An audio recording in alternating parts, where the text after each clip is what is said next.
From the outside, Stockton Elementary on Chicago's north side looks like any other school in the city. But on the inside of this building, something is happening that sets it apart from all the others. Through the hard work and determination of one teacher here, the students at Stockton, specifically those with special needs, are the recipients of a fantastic new therapy, the likes of which some have never seen or experienced before.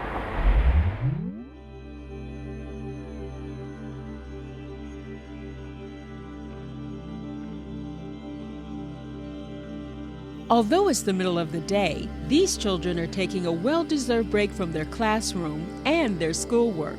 The time has come for them to shed their shoes as well as their inhibitions and enter a place where they and their imaginations are free to wander and explore.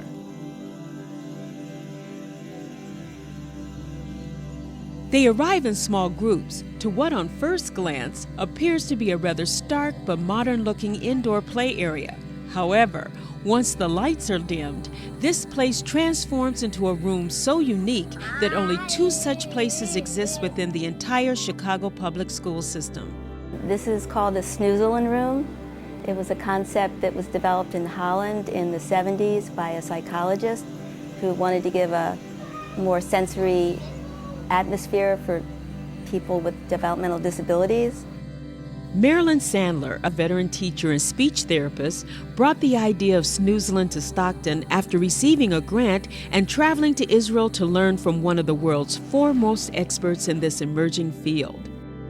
We visited a place outside of Tel Aviv, and we walked in, and it was just amazing. It was calm, it was relaxing, and they brought children in, and the children were so calm, and she said that they had great experiences, the kids starting to talk, and the parents loved it. They had therapy in the snoezelen room, and it was just great.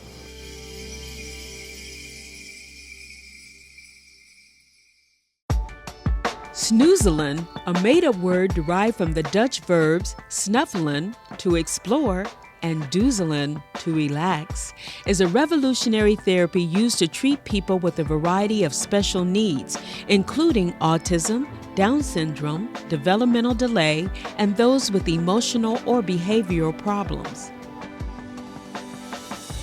This unique multisensory experience is designed to stimulate a response in the student, whether it be to relax and ponder or to search and discover. By adapting to the room's lighting, atmosphere, sounds, and textures, they're subtly encouraged to take control of the environment and explore at their own pace. Since Stockton is a receiving school for early childhood special education for children 3 to 6 years old, and they also offer special education classes for students 7 to 12 years old, the snoezelen room couldn't have found a better home. For special needs children, this room just opens up so many doors for them because autistic children have a very difficult time communicating. Some of them, some of them it's a struggle. And when they're able to look at the lights and to see all the different things, that relaxes them and it allows them to become calm, and then they can find their voice. It's for them to have control of their environment. It's for them to help communication in a natural environment, to learn cause and effect, to maybe help their attention span. And hopefully the whole goal is that after being in this room, they can be relaxed and go back to their classroom and attend better to the classroom activities. That's what we're trying to accomplish.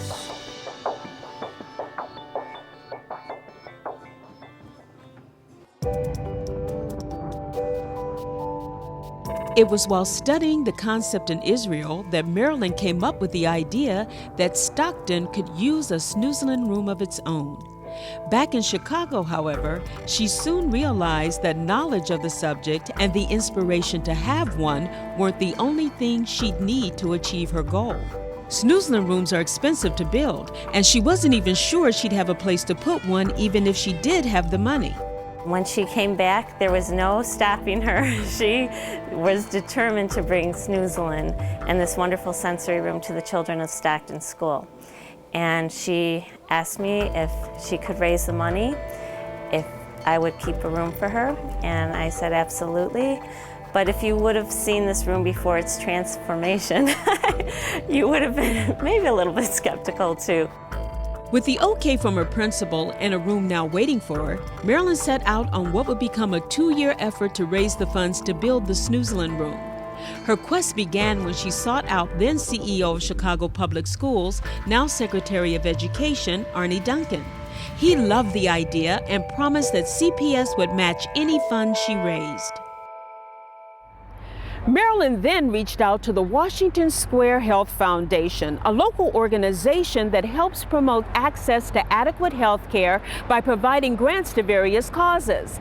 They stepped up in a big way, and along with a few private donors and the matching funds from CPS, Marilyn finally had enough money to build her snoezelen room. Construction got underway in October of 2008 and continued through the winter.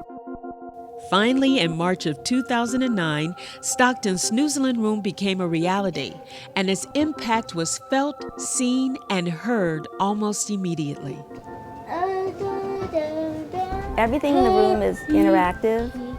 The children, it's all self-discovery. We're not telling them what to do. Each child finds what they need within the room, and it helps comfort them, and it helps them explore, and it helps them control their environment. These children don't have any control of their environment. A lot of them are nonverbal, so every need and want is the adults give it to them. This room, they can do what they want, and they've been using more language. So we've just had great results. So while the soft music, bubble tubes, and projector lights of the snoezelen room continued to improve the lives of the children who visited, those who brought it to Stockton will keep singing its praises and believing in its benefits because they experience them every day.